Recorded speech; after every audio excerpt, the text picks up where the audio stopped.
All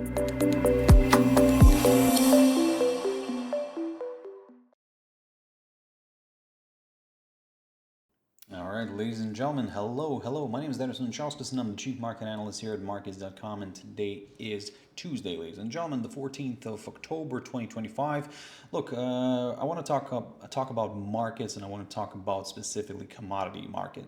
Look, at the moment there are a few changes happening here and there. Like we're reaching all-time highs and in the metals. Oil is dropping, so I think it's worth mentioning. I think it's worth looking at the charts right now to see where the next potential targets could be. So before we go any further, as always, let's quickly have a read through our risk disclaimer. So yes, the content we produce does not constitute investment advice or investment recommendation and should not be considered as such. This material should not be taken as an invitation to acquire any financial instrument or product. I'll give you a few seconds to read the rest. So yeah, basically the commodity sector right now is one of the hot topics, and we understand why, because the world is kind of going crazy as always every day.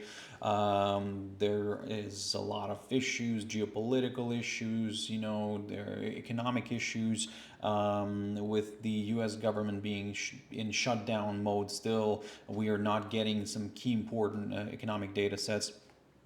Look, but before we go any further, as always, just a quick mentioning of our Markets.com website, which you can always check out for more information about us. Also, the mentioning of my webinar, which is going to be happening at the end of this month and on the 30th of October. So basically, it's going to be the third episode in the series, which I started doing recently when I'm talking about the most popular indicators, and basically the whole point is to apply them in real live market action. So we're entering trades. Those are in a demo account, of course, but still real live market action. So we want to see if these indicators are any good in general. So practice makes it perfect. So this is what we're trying to do. This is what I'm trying to do. We already had a MACD and an RSI webinar, so this one's going to be on the Bollinger Band. So if this is something that is of interest to you, please join. I hope you find it useful. Look. So, very quickly, let's have a look at the charts, and I want to pick up the first one on is gold, because gold is attractive. I mean, still is the big deal here, and we're seeing gold continuing to rally after we hit that 4,000. And a while ago, last week, the week before that, I talked about gold hitting 4,000, and in one of the videos here that I did 7 days ago, is 4,000 the final stop or just a pit stop for gold. So you can also, if you're curious and you're interested, you can check out one of these top news videos here. As I kind of said in that video, that it looks more like a little pit stop, to be honest. And some analysts out there are already kind of increasing their targets to 5,000. I don't know if it's for this year. For this year, I somehow doubt that this is going to reach 5,000. However, slightly higher levels from where we are right now, yes, potentially. So let me just show you what I'm talking about. So basically, I want to jump into a monthly chart, and these orange lines here are showing the big moves that we had in the history here. So like for example 1975, the big explosion here higher, but then it followed the correction. Then we had a hyperbolic move back in the 1980. We had the Iran-Iraq war. Then basically we corrected lower, and we actually corrected quite significantly to the downside. Then there was a long period where gold was kind of moving sideways in a way, from after reaching that in 1983, actually 82, it reached this area around 300 something dollars per ounce. Then it kind of for a few decades now, it was moving sideways, or even maybe at one point lower. And back in 2000, look at this. This was the dot-com bubble here, and well, we rallied after the dot-com bubble, and we rallied all the way into the financial crisis of 2008, and then we actually surpassed that a little bit. Yes, in 2011, actually, I think is, yes, around here, we hit this high in September, and then we retraced and we started retracing back down where, well, we established new lows, new norms for gold, and that was around 1,200. And since then, kind of the next big rally was back in 2020 when COVID started, and we kind of rallied then, hit that 2,000 level. Then since then we kind of started moving sideways a little bit, but we really didn't go back to these levels. So basically we established a new norm. So I was running videos then, and I was also saying that, hey, whenever we go for these like big levels, we do then correct lower. There is a moment when we do correct lower, however we establish a new norm, a new floor, and look at this, then we exploded here from that 2000 level, and honestly it's just unstoppable for a few years now. Since the end of 2023 we have been just rallying like crazy. And look, let's face it, whatever comes up must come down eventually, right? The only thing is we don't know when. So I'm applying my Fibonacci extension here, which is drawn from the lowest point of 2015 to the highest point of 2020, and then to the lowest point of 2022. So this gives me that the next potential target here could be around the 4,310 zone-ish, and that's the 261.8% on the Fibonacci extension. So far, this has been working out nicely. We hit the 161.8 here, you can see, and in a way, look, now the big target could be around here. Again, theory, right? Theory, of course, we'll see everything in practice if that's going to work out or not, but certainly since today, the Fibonacci extensions kind of are helping me here a lot.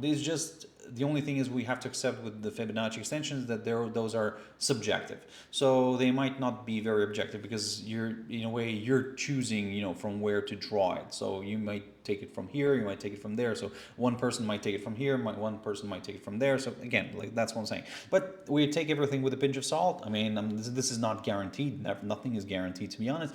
But certainly this looks like a good potential target. Let's see if we can reach that 4,310, and then I will go from there. I want to see what's going to happen next, because even on the monthly chart, we look very extended to the upside. I think a decent correction is needed. But then again, what's a decent correction? Are we going to go back to 3,000 maybe? Look, that would be an interesting option, to be honest. I would actually love to see even a bigger correction, like a 50% of correction here at least. So maybe it could be around 2,700, 800. Again, look, the goal right now is, like I said, we have established new norms, and when we're going to correct lower, we will also establish a new floor, and maybe maybe it's going to be ideally, let's, if we're talking honestly, right? If we're talking about preferences, I would love to see like a decent correction here all the way back down, all the way towards maybe somewhere here, maybe towards the 2000 level. That would be quite nice, to be honest, for, eventually a long hold. Okay, maybe I'm flying in clouds. But certainly I'm considering, like I said, a 2,500 correction. That would be a more attractive option for another buy, because again, a correction back down here after such a hyperbolic move, it is needed. But the severity of the correction, of course, we'll have to find out. But for now, it's one-way traffic. It's to the upside only, and well, I'm going to stick to the upside, to be honest, and I'm going to continue targeting higher levels. And like I said, in terms of higher levels, it's the 4,300 that kind of sympathizes to me a little bit more. So we'll see. Silver, of course, is crazy, but today we're seeing a very interesting moment here. Look, I'm going to jump into a 30-minute chart. Look at this.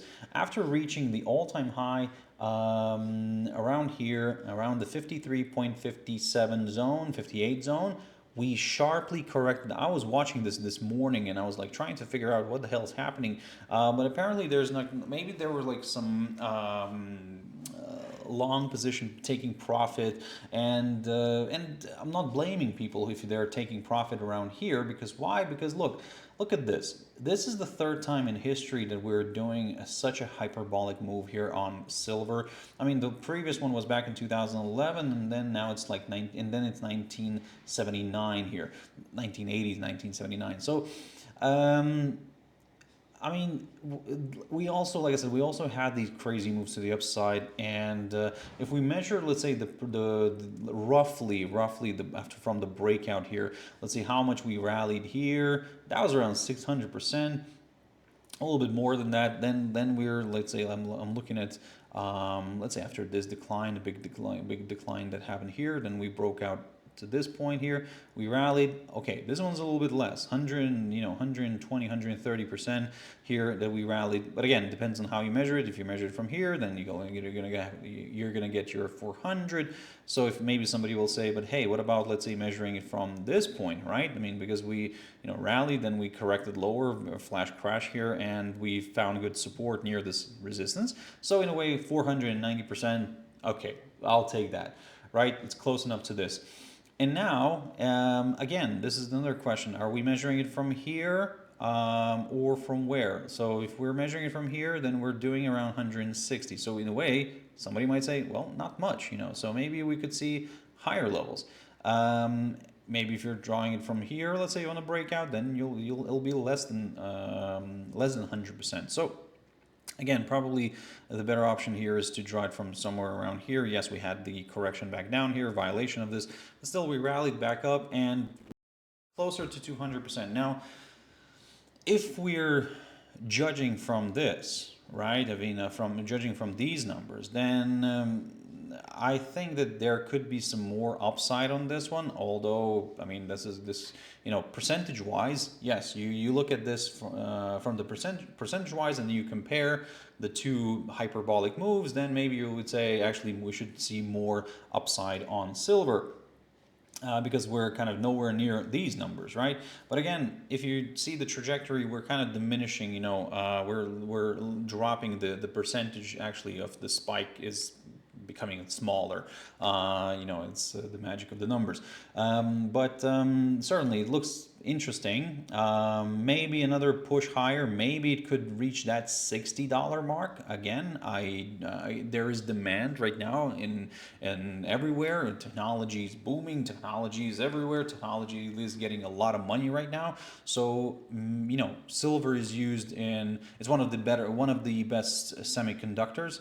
Sorry, not semiconductor. It's one of the best conductors of electricity. So that's why, like I said, there is still demand for silver. So what we're seeing today, right now, and let me just remove this yellow area here. So what we're seeing, maybe just a little temporary correction before another possible leg of buying. And in one of my videos, I actually recently said that if we do rally and we push above this barrier here, this 51.23, something like that, 24, 23, and we stay above it, then yeah, we're going to continue pushing higher. But if we somehow fall and stay below this, then there is a chance for a correction back down. However, I'm not, like I said, I'm not in a rush yet. Maybe this is just a little pause before another possible leg of buying, and this certainly at the moment it seems like that. But again, we need to be very careful here. If suddenly we see DXY rallying again, maybe this could push the commodities, gold and silver, these precious metals could keep them, let's say, not falling from the cliff, but maybe just a little bit subdued and like not pushing too much to the upside. Look, for now, I said it in one of my previous videos. I said that maybe DXY, here's that, can DXY steal the thunder from gold in the near term? So there is a potential for DXY, for the dollar index, to rise maybe back to 100 level, the psychological 100, to recover some of its losses that it made throughout this year. Look at this. This is where we were at the beginning of the year. We hit this 110, and then we kind of ended up traveling all the way in September to 96, a little bit below 96 zone. So sorry, not a little bit, but a little bit above 96 zone. So, and now we're seeing a little bit of a correction mode. So this is quite normal. And a correction back to the psychological 100 level, yeah, could be possible. So this is where gold and silver might give that impression that maybe they're stalling and maybe they're ready for reversal. But if DXY suddenly again, finds good resistance here, reverses back down, because again, I'm not a strong believer yet in the